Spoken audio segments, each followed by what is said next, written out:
Meta tissue daycare prep. Oh, it's not live. So. Hello. Tom. Hello. Jessica, nice to meet you, sir. Thank you so much. Hi. Heidi Grant.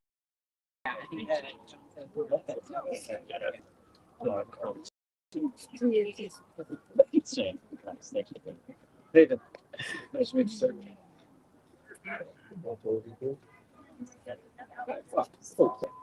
I saw the ramp where you were signing last time. Yeah.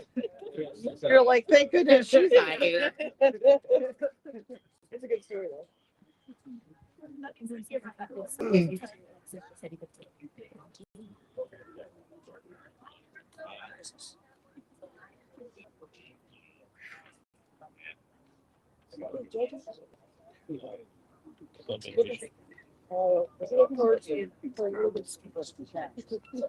See, last time I didn't have my sunglasses on. This trip. Have a hat, but my head is so small that it makes it look weird. I'll try. It makes all my hats look weird. When you're ready, I can you should. Good afternoon, everybody. My name is Naveed Shah. I'm the Political Director of Common Defense, Army veteran. And I'm proud to introduce the ranking member of the House Veterans Affairs Committee, Representative Mark Takano. Thank you. Thank you.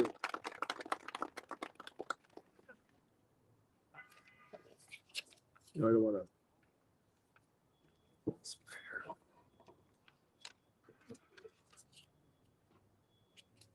I want to cover somebody's microphone here. All right. Well, hello, everyone. Hello. Hello, everyone. Hello, everyone. Hello. I'm happy to be joined here today by a number of my colleagues, Common Defense, and the Union Veterans Council. It's an honor and a privilege to serve those who bravely served our nation. And right now, that mission feels harder than it should, I got to tell you, but it's more important than ever. The Trump administration's attacks on the federal workforce and on the veterans it serves has been relentless.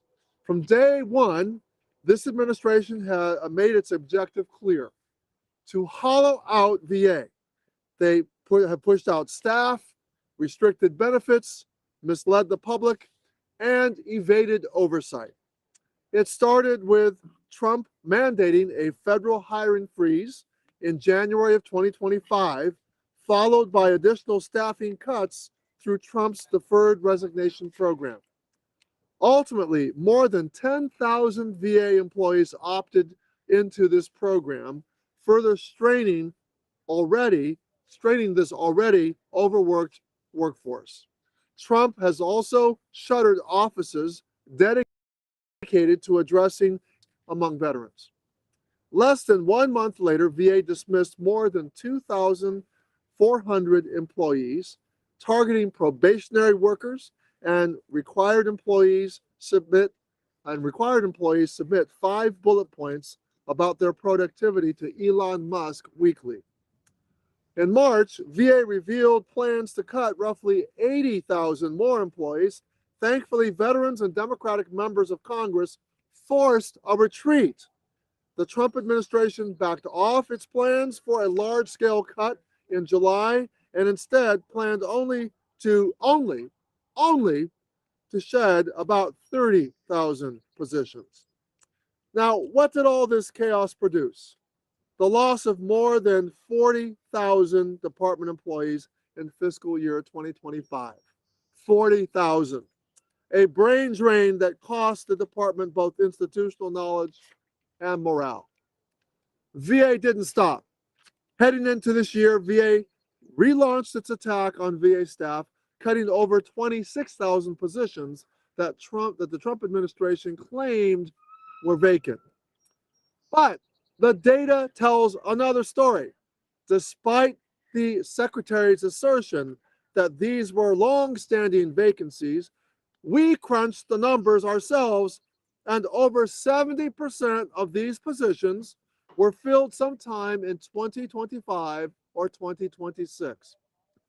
Now, this means that someone was doing one of those jobs serving veterans, and then the position got wiped off the books. In spite of this, Trump's VA loves to claim that they've significantly reduced veteran wait times, even with these major workforce reductions, doing so-called more with less. But these numbers say something different. VA has not seen consistent comprehensive improvement in wait times for veteran patients since this administration took the White House. In fact, many veterans are struggling to get timely access to care, with certain VA facilities and medical specialties scrambling more than others. Under the Mission Act, VA is required to designate access standards.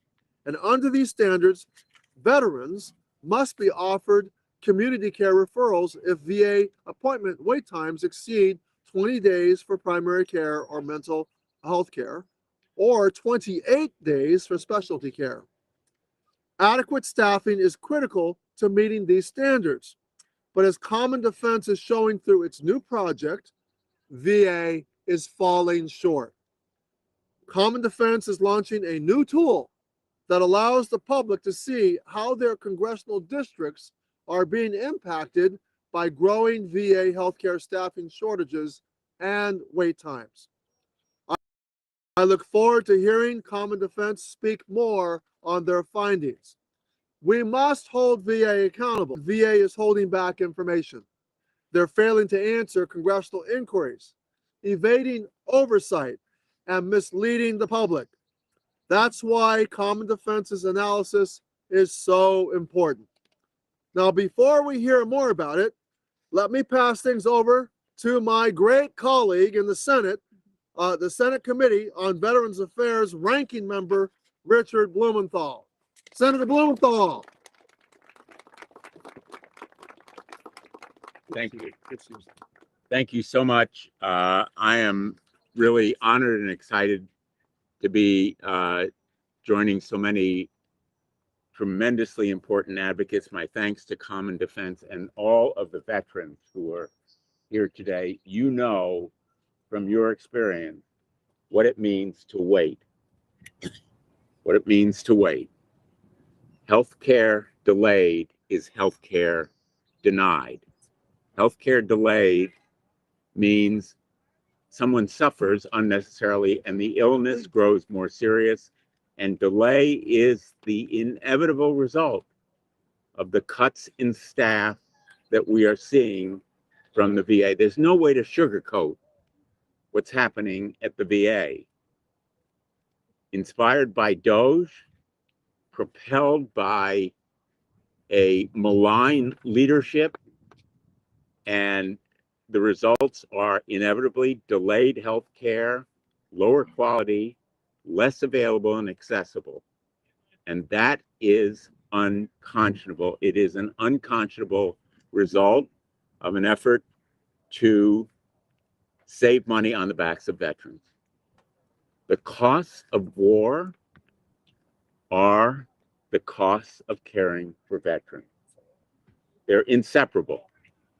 And we see it right now because more veterans will be suffering injuries, the visible but also invisible wounds of war. And the failure to care for them, particularly in mental health, is absolutely egregious. Right now, Common Defense has shown 60% of all VA facilities have wait times in excess of VA's own targets for healthcare. There's no excuse for those kinds of delays. And the advocacy that Common Defense is bringing to this cause will provide a voice for veterans across the country. I want to commend the men and women who are here today, because you are the face and voice for so many who need that advocacy My thanks to every single one of you. We need to speak up and raise the volume and the vehemence of this advocacy so that all of America is aware of this failure on the part of VA to meet its obligations. Not just a legal obligation, it's not just a political obligation, it's a moral obligation. A great country keeps its promises. And the greatest country in the history of the world should keep its promises to its veterans, men and women who serve and sacrifice, with the promise that they will receive adequate health care, as well as all the other services that VA is supposed to be providing. And the failure to do so is absolutely inexcusable and unconscionable, but it is now a common failing in this VA because of staff cuts. Literally tens of thousands of unfilled positions, of cuts and cancellations in contracts, and other kinds of so-called cost savings, which actually increase costs. Because, again, healthcare delayed means more serious illnesses and diseases that go untreated, and the costs mount for all Americans, most particularly veterans. Thank you all for being here today. Thank you for your service and sacrifice, and thank you for being the voice and the face for so many veterans across the country. Thank you. It really means a lot. Thank Thank you, Senator. Thank you.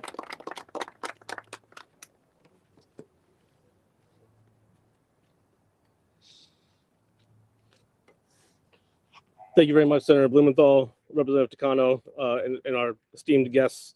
My name is Naveed Shah. I'm the political director of Common Defense. I'm an Army veteran, and I served in Iraq about 15 years ago.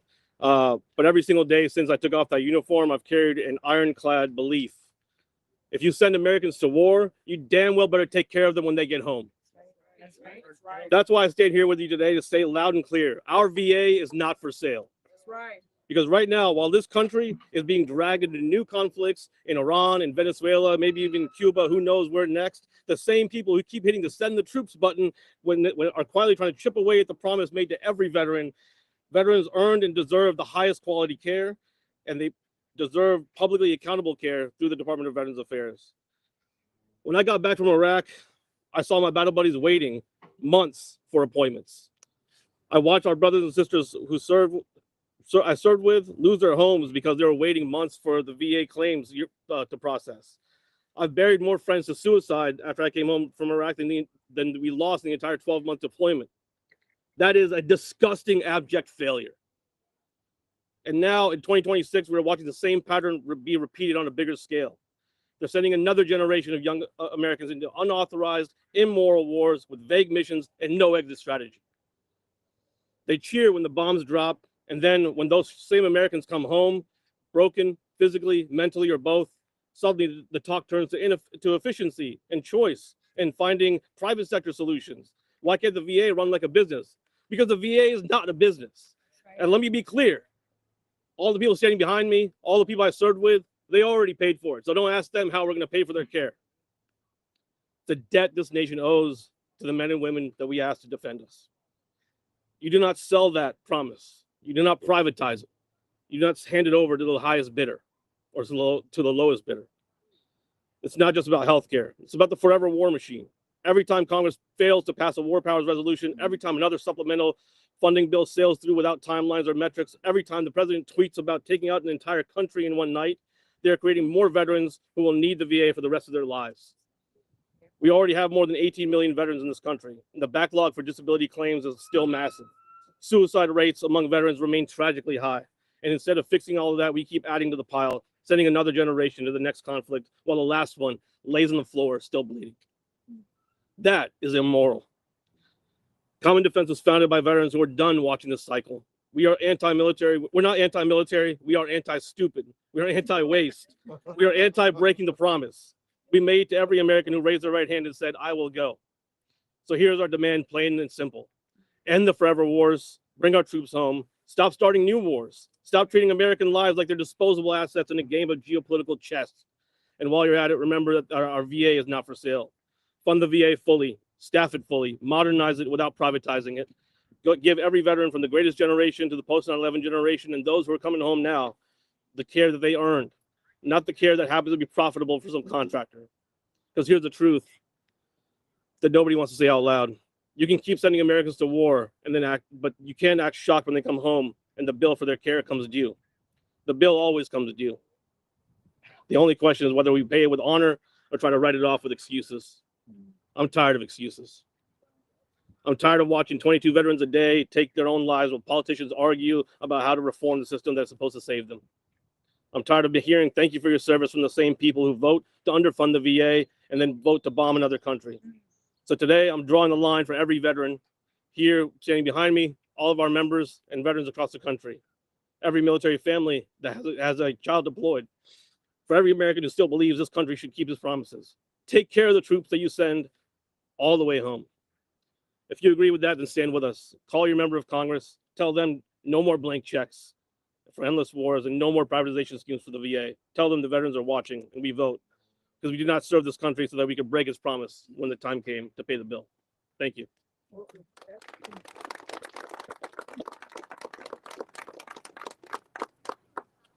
Great job. Next, Alex Rich of Common Defense. Good afternoon. I would imagine that some of you are wondering why these grown-up veterans are standing before you with 10,000 little green Army soldiers. Soldiers from every branch, actually. It's a long story. It's a funny story. We're going to get into it. But first, I'm Alex Rich. I'm the data director at Common Defense. I'm also an Air Force veteran. Flew combat sorties in Iraq and Afghanistan as a special operations pilot for a little over 10 years. And the ground job that I liked the most while I was doing that was leading teams in crash investigation. I love the process of getting to the root cause of a problem and developing a solution so that problem never recurs. Coming out of the Air Force, I went into public health research and I chased the opioid crisis through many of the problems in American healthcare. At the end of my PhD program, I was recruited by the Administration for Strategic Preparedness and Response to lead the team that did all the math behind the 750 million COVID-19 test kits that we distributed to American families. I loved that work and I was sad when it was done. And I went to do something very different. And then something happened. I heard that DOJ had cut staff members at the Veteran Crisis Line. This was an outrage and it triggered something in me. Common Defense brought me in to try to help understand what it is to live in a world with these unprecedented cuts to veteran care. And so the first thing that we did as a team was bring veterans from around the country together here to ask questions. There was a memo that leaked that suggested that there were going to be 83,000 cuts to VA jobs. So we went to the Hill and asked questions. The chair of the House Veteran Affairs Committee looked us in the eye and he said that he didn't think there would be 83,000 cuts. He didn't think that there would be 8,000 cuts. And then he shook his finger walking out of his office at us and said, there will be no cuts. Well, fast forward to a year later, there have been tens of thousands of cuts, and we need answers. So Common Defense is here again with more than 40 veterans from around the country. The project that I'm going to tell you about is the product of months of work that started with John Kamen, our guy on the Hill, talking to staff, finding out their problems and tracking the trouble at the VA. And one of the things that was presenting a problem was that while the VA Access to Care website provides a wealth of information, it only provides a snapshot. You can see wait times in one facility on one day, but you can't see the trends that come from these kind of cuts. So I wrote code to go in every day and download all of them, and then make every morning 36,000 interactive visualizations so you could see the trend. That made us some progress. One of the things that we found when we were doing that analysis is that more than 60% of the VA facilities in the country miss the target wait time for a new patient to get an individual mental health appointment. That is outrageous. So in the process of working through that, a data set was shared with us. It's very important. This data set was detailed information on cuts to VA positions from November to January. We took that data and we crossed it with a VA OIG report from August of 2025, where facilities reported the occupations in which they had severe staffing shortages. And what we found when we crossed that data together was extremely disturbing. More than 10,000 times, a facility raised its hand and said, I am severely understaffed in this position in August. And then not 4 months later, they got not help, but cuts in that very occupation. To bring that home, the VA facility closest to me in Durham, North Carolina, said in August that they had a severe staffing shortage in psychologists. In December, they had 18 psychologist positions cut from them. This is an outrage. And I think that I speak for all of us when we want to believe that our elected officials here in DC see things the same that we do, that these cuts should never have happened, that VA should have been more transparent about them, that they should make reports and analysis before they make the cuts, because this math doesn't math. So we've built out a tool to let anybody see the cuts that have happened near them. If you care about this, first, I would encourage you to follow me and our team as we start to deliver these 10,000 toy soldiers. These are the product of a weird idea I had a week and a half ago talking to our team, like, hey, how do we make this number, this 10,000 cut, mean something? How do we make it be something more than a number on a piece of paper, a symbol on a spreadsheet? So I said, hey, what if we had like a little toy soldier to represent each one of these cuts where the VA cried out for help and instead got kicked? And what if we worked together to get 10,000 of them and to bag them up, to deliver to the members of Congress on whose watch this happened, so that we can enlist their help to make this better?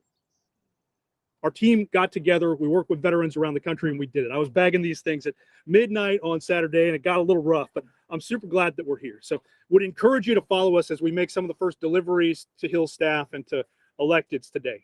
The other thing that I would encourage you to do is go to vhadata.org and type in your zip code or your district or your representative's name. And it will take you to a full display, not just of what happened in your district in terms of cuts, but also what the wait times are, both in your district and within a 1 hour drive of any of the constituents inside your district. This is critical data, all available in one place, and we're excited about it because we believe that this is an opportunity to demonstrate the will of both elected officials and our constituents who know that veteran care shouldn't be a potential profit center for private equity. Veteran care is an obligation that we all have to those who serve. And VHA Healthcare, in its coordination and its integration, is a shining example of what all American healthcare could and should be. So I ask you to join with us using the site, advocating, and recognizing and saying out loud that the VA is not for sale. Thank you. Thank you. Thank you. Thank you. Thank you, Alex Rich. Our next speaker is Craig Romanovich of the AFL-CIO. Craig. Get him, brother. Good afternoon. My name is Craig Romanovich. I'm the Executive Director of the Union Veterans Council of the AFL-CIO. I'm a United States Army veteran. And I'm going to be honest with you. We shouldn't even be here today having this press conference. This is absolutely ridiculous that we're sitting here talking about staffing for the VA that serves myself and my fellow veterans. The ground floor should be a fully staffed, fully funded, and fully unionized VA to service us. We paid the price. We earned that responsibility of this nation to continue that covenant promise to us for our care. And to be honest with you, there's a profound intersectionality between the veterans' rights movement and the labor rights movement. We aren't two separate groups. We're the same people. In the Union Veterans Council, we represent over 1 million union veterans. Many of those veterans found their way after they hung up their uniform that provide the care to our sisters and brothers in those facilities. When you cut VA staff, you're attacking the labor rights of those who served. And we've seen it time and time again. You're compromising the health care of those who receive it from those that work in the VA. You can't support the veteran while undermining the worker that helps them. Their dignity is inseparable. The Union Veterans Council stands in solidarity with Common Defense. The online VA tracking tool that they're launching today is going to be a viable weapon for transparency. For too long, the true cost of these workforce cuts have been hidden behind bureaucratic red tape. This tool puts forth the power back into our hands, and that's where it belongs. So we can hold those at the VA leadership and in the building behind me accountable for the lack of care that we're getting. We call on Congress to recognize that veteran rights and worker rights are one and the same. Stop the cuts. Immediately end the workforce reductions that are driving up these wait times. Fund the front lines. Ensure the VA is a model employer with the staffing levels required to meet the mission. A veteran deserves more than a thank you sign at an airport. They deserve the dignity of a VA that is fully staffed, fully funded, fully unionized, and ready to serve.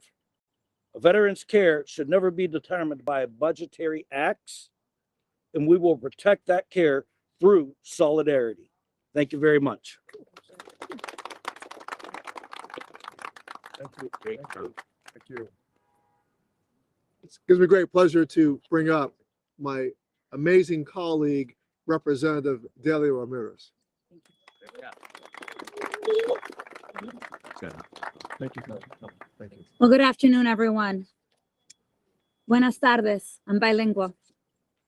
I want to thank Common Defense for the veteran mobilization that you put together to bring more than 30 veterans from around the country to the halls of Congress, to look at us face to face and ask, if you say you care deeply about veterans, why don't you show it?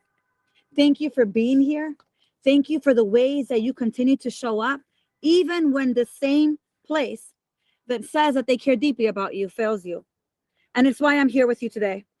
I'm Congresswoman Delia Catalina Ramirez. I represent Illinois' 3rd Congressional District, where I have the honor to represent almost 20,000 veterans. I'm also the top Democrat for Oversight and Investigations Subcommittee in the Veteran Affairs Committee. And we know that since Doug Collins was sworn in as Secretary of the Veteran Affairs, he has one single goal: deliver for Donald Trump. Not you, but Donald Trump.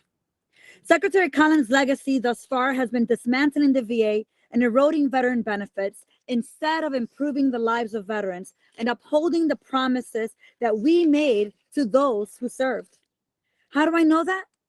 Because in our investigations, the VA has provided us with the data showing that over 26,000 positions were cut from the agency.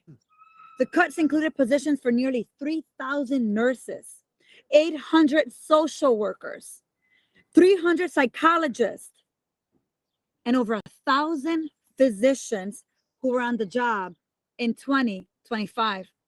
Unconscionable. These VA positions were discarded at the hands of Doug Collins' reckless leadership, and he's not going to backfill them. At least that's what he's saying. At the facility that served my constituents in Chicago, Jesse Brown and Hines, 717 positions were cut.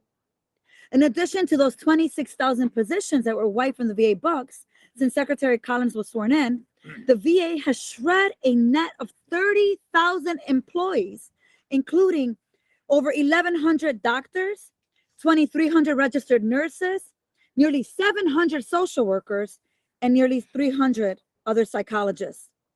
Cut after cut after cut, with no analysis of how the veteran care and benefits will be affected. But Common Defense, you are here to make sure that my colleagues know exactly what that impact looks like, what the definition of negligence looks like, and you're not going to let them get away with it. Secretary Collins is failing at the most fundamental part of his job, ensuring veterans have access to world-class care at VA, and we are going to hold them accountable. At the end, Collins has done nothing but damage, leaving a dysfunctional, ineffective mess for someone else to clean up. And that's what conmen do. But here's the thing. I know this to my core, that when we fight, when we organize, and as we heard from AFL-CIO, when we show up in solidarity, we do in fact win. When we fought back when Collins tried to strip away veterans' earned benefits through a cruel IFR, Collins was met with so much opposition from veterans in Congress that he was forced to retreat. And when they tried to strip VA workers of their bargaining rights, you remember that? We fought back in the courts, and Collins was forced to reinstate VA worker rights. So I want to say this to you. We won't lose hope. We won't stop organizing. We won't stop speaking up, because together we can fight against the cruelty of this administration, and together we can, in fact, win for our veterans. Together, we want to make sure that our veteran service is honored, not through words and lip service, but through action. And all those who have harmed our veterans will, in fact, be held accountable. Let's get it done. Common Defense, thank you for being here, for being a force for our veterans and the conscience of this Congress. Thank you. Thank you. Thank you.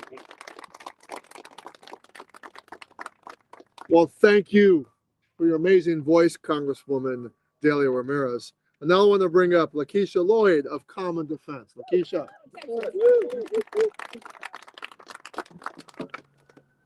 Good afternoon, friends, fellow veterans advocates, and our elected leaders.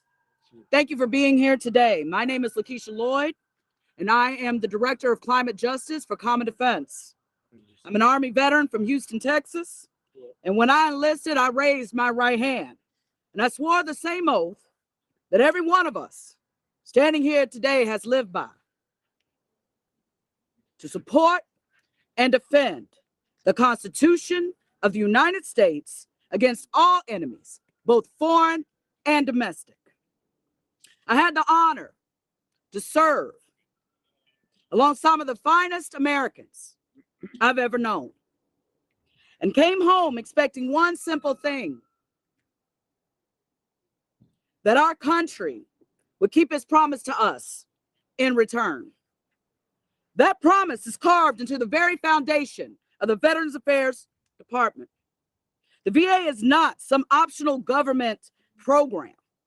It is the reason so many of us, the literal reason why I can stand here today.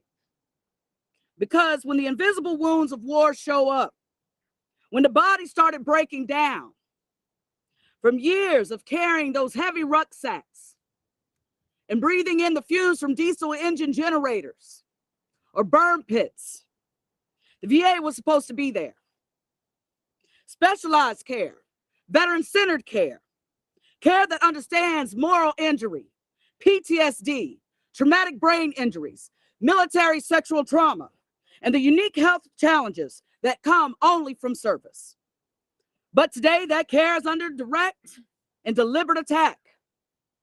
And we're here to tell you that the VA is not for sale. We are watching a coordinated effort to privatize, downsize, and hollow out the very system built to serve those who served.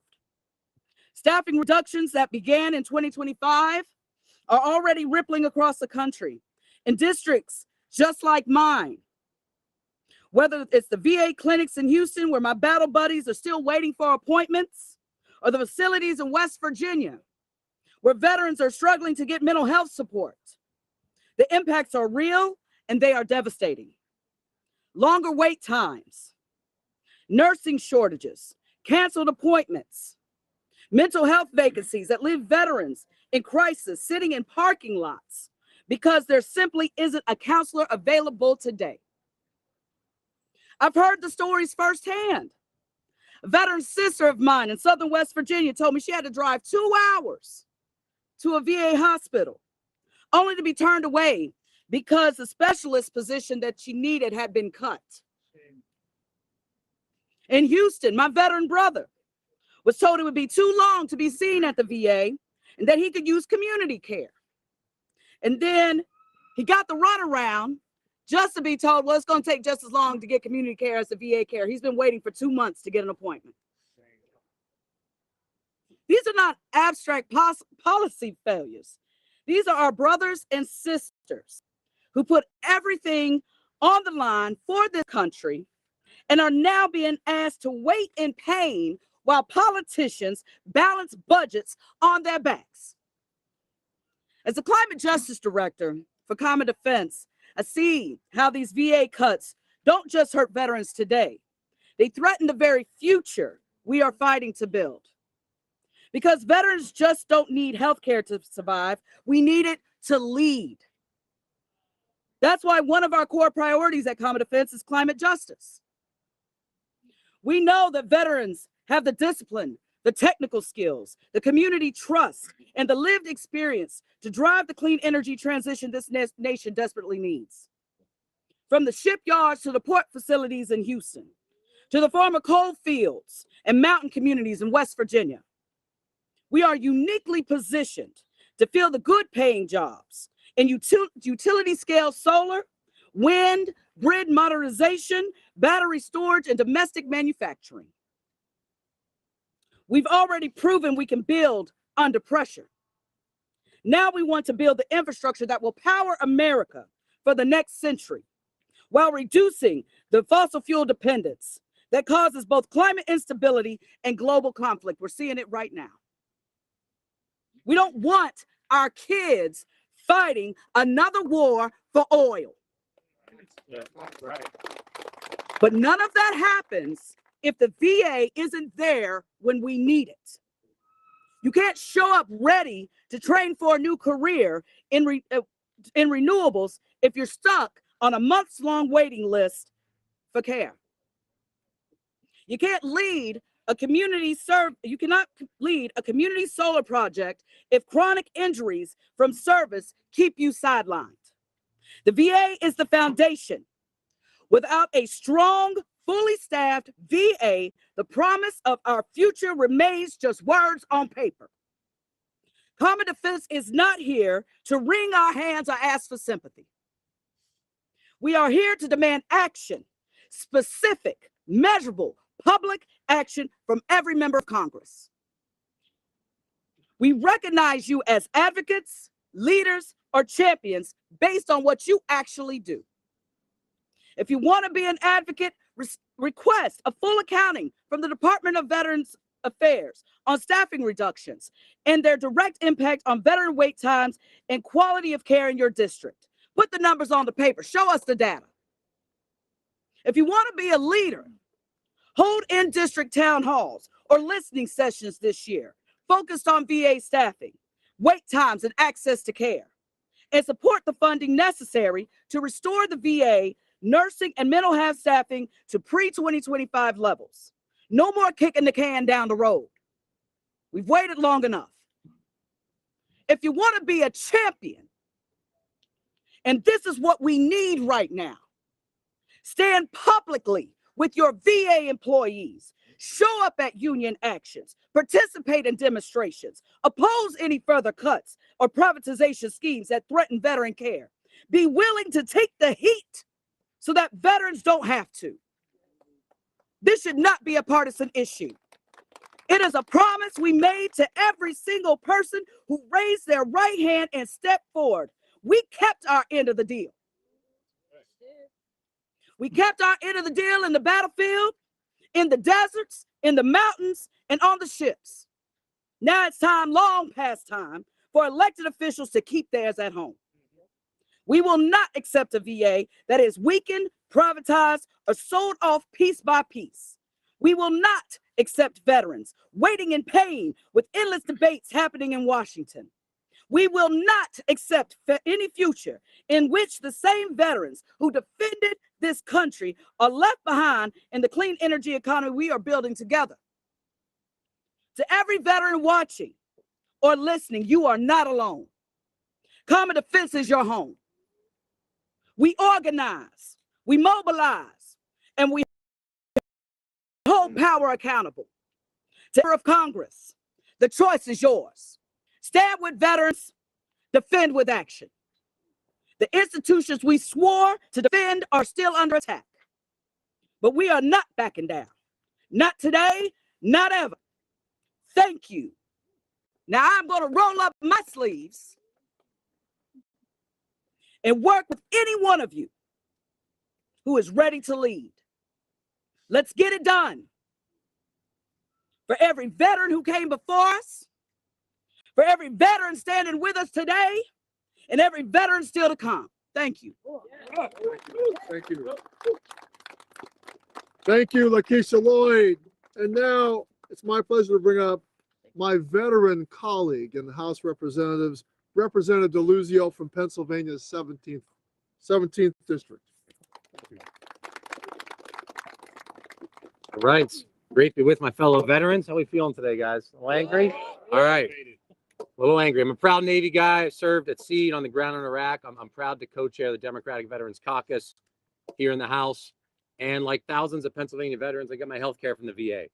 I know something about what we got at stake to see this administration try to gut the VA from the inside out, which is exactly what they're doing. I'm proud to stand here with Common Defense, who I've been organizing alongside for a while now, and to see Union Veterans Council in the House. And so many colleagues are in the fight, including Ranking Member Takano, who we're going to hear from. Those VA benefits that we all who go to VA rely on, that's not some handout. That's something you earn. Exactly. Something Americans who wore the uniform, who raised our right hands, earn after some people given a lot for this country. And yet, you ask my constituents or people anywhere else, should the VA be there for veterans? They're going to tell you absolutely it should be there. But what's going on? What are we seeing the Trump administration do? What are we seeing Secretary Collins do? They are slashing this thing right from the inside. In my district and in my region, Western Pennsylvania, Common Defense's tracker shows more than 450 positions slashed. That affects care. And they're doing it to help privatize the thing, to push care out in town, out to for-profit. And guess what? There are not just veteran trained and military trauma trained physicians and nurses and others waiting to receive veterans. We know the price tag is higher. We know the accountability is lower. The coordination of care is worse. But there's profit to be had. Yeah. And they see dollar signs. Yeah. They see wounded or sick veterans and they see dollar signs. Think about that. And Rep. Ramirez was right that this secretary's leadership has been a failure, but in some ways, he's doing exactly what he was sent to do, which was to privatize this thing. And we know that privatization means worse coordination, less training for the physicians and nurses. They don't know veterans' issues. And it puts veterans at risk because of those problems. And I got to tell you, I'm going to lose track of how many war hawks we got to listen to beating the drum in that building, who then we're going to have to fight to fund the VA at the backside of this war they love. Every time they've done it. Now, I don't know about you guys. I don't think we should be a source of profit for-profit insurance. I think the country is with us that you fund the VA. Yes. That this care is earned. Now we're going to stand our ground to fight back. Right. I think the American people are with us. They think veterans earned this care as we did. We earned these benefits. They don't want to see this thing gutted. But politicians around here don't seem to agree. Are they going to hear from you guys? I bet they will. I bet they will, and they should. So I'm proud to stand with you and alongside you. I'm proud to see the labor movement represented here as well. I'm going to bring up the leader of House Democrats on Veterans Affairs, Ranking Member Mark Takano. Thank you. Thank you. Thank you, Rep. Deluzio, for your service to our country and your continuing service in the United States Congress. I want to thank everyone for joining us today. It's a privilege to serve veterans and their families. Events like this one underscore how critical our work is. Common Defense's new website reveals truths we must pay attention to. Within a 60-minute drive of my district, VA cut 650 jobs. I'm looking forward to getting the 650 GI little action figures and the number of offices you're going to visit today to show each member of Congress visually how many positions have been cut at the VA near them. Of those, 450 of the 650, 450 of the vacant positions that were cut were in clinical occupations that had severe staffing shortages, according to the VA OIG August 2025 report. As this administration and Secretary Collins continues to dismantle VA from the inside out, we must remain focused on protecting VA, preserving its services, and defending the veterans it serves. We have to put veterans at the center, not allow private equity to make VA a profit center. Thank you very much.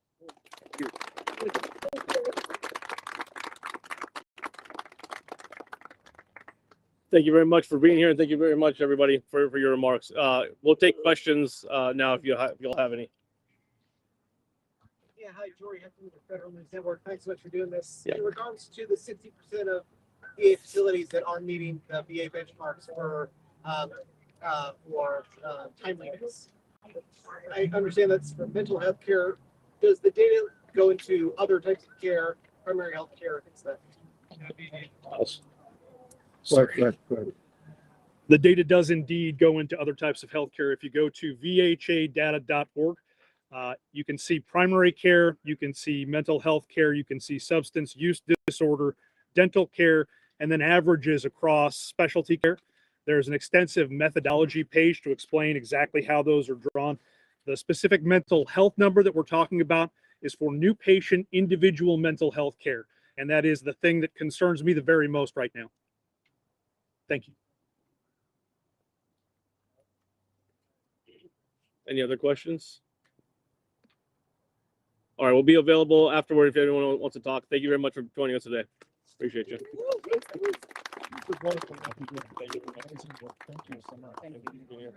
We appreciate you.